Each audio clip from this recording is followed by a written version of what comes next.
हाँ तो कैसे हैं प्यारे बच्चे, उम्मीद करते हैं अच्छे और स्वस्थ होंगे और अच्छे से पढ़ाई कर रहे होंगे।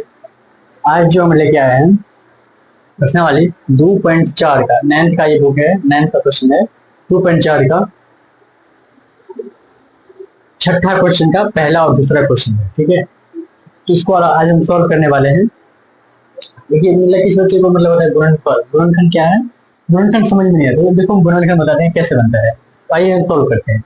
ठीक है, तो गुणनखंड के लिए सबसे पहले हमको ये बात याद रखना होगा, जो इसमें एक पद आता है वो आता है, ये ए है और ये बी है और ये सी है। ठीक है, इसको हमको याद रखना होगा। और सबसे पहले हम ए और सी को गुना कर लेंगे, गुना करके देखेंगे कितना आता है। ए यहाँ पे कितना है 12 और यहाँ सी कितना है 1, तो ए और सी गुना करेंगे तो 12 ही आएगा।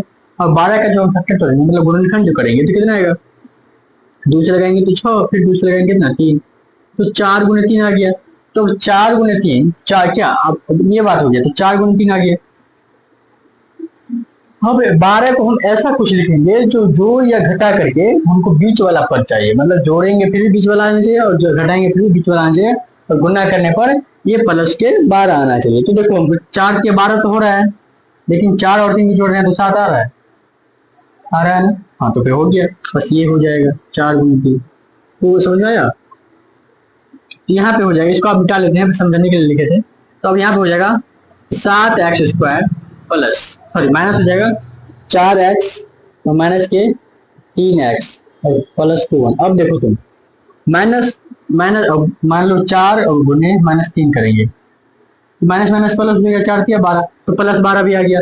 और -3 और -3 को सॉरी -4 और -3 को जोड़ेंगे तो -7 भी आ रहा है ना। ये हमको बीच वाला आ रहा है, तो ऐसे हम सॉल्व कर सकते हैं। तो इसका कितना हो जाएगा, अब यहाँ पे देखो इसमें कुछ क्या बोलते हैं कॉमन है, तो यहाँ पे 12 इसमें देखो आप कॉमन हो रहा है, कुछ कॉमन वो चीज होता है जो दोनों में होता है। देखो यहाँ पे भी 3x है, इसमें भी, और इसमें भी 4x है और इसमें भी 4x है, तो यहाँ पे क्या हो जाएगा कॉमन 4x, 4x कॉमन हो जाएगा, कितना बचेगा, यहाँ बचेगा x, क्योंकि इसमें 2 x है ना, स्क्वायर लगा 2 x है, तो 1 x ले लिया और 4 ले लिया, कितना बचा, यहाँ पे बचा है 3x माइनस के। अब यहाँ पे 4 में 4 भाग देंगे तो 1, ये हो गया। अब यहाँ पे देखो -1 कॉमन हो रहा है ना, तो अब यहाँ पे हो जाएगा 3x और प्लस माइनस -1, ये हो गया। और इन दोनों को एक बार लिख लेंगे, तो लिखो क्या हो जाएगा 4x -2 1 और 3x -2, ये हो गया। ठीक है, ये हो गया। अब यहाँ इसका अगर शून्य के निकालना होगा तो 0 के बराबर कर देंगे। यहाँ पे हो गया 4x बराबर सॉरी -1 बराबर 0, यहाँ पे 4x बराबर क्या आ जाएगा 1 आएगा ना। अब यहाँ पे तो x बराबर क्या आ गया 1/4, ये हो गया। दूसरा शून्य हो जाएगा 3x -2 1 बराबर 0, तो 3x बराबर क्या आएगा -1, और यहाँ पे आ जाएगा x बराबर कितना -1/3, ये हो गया प्लस हो जाएगा, प्लस है यहाँ पे, क्योंकि इधर जो मतलब माइनस में है तो प्लस में आ जाएगा, जो प्लस में होता है माइनस में आ जाता है, ये हो गया। अब यहाँ पे ये दूसरा क्वेश्चन भी सेम है। अब यहाँ पे देखो, अब यहाँ बोले थे ना ये ए होता है और ये बी होता है और ये सी होता है, तो ए और सी गुणा करो, मतलब 2 और 3 को गुणा करें कितना आएगा 6 आएगा। 6 को हम क्या सब लिख सकते हैं, 6 को लिख सकते हैं 2 गुने 3, 3 गुने 2, 6 गुने 1, और क्या लिख सकते हैं, और नहीं हो सकता। तो ये अब देखो तुम इस वाले को देखो, 6 और 1 को गुणा करते हैं तो कितना 6 आता है, 6 में 1 जोड़ देते हैं तो 7 होता है, तो बस यही करना है। तो यही जोड़ घटाव करके बीच वाला आना चाहिए और गुना करके जो 6 आना चाहिए। तो यहाँ पे देखो 2x प्लस 6x प्लस के x, तो हो जाएगा।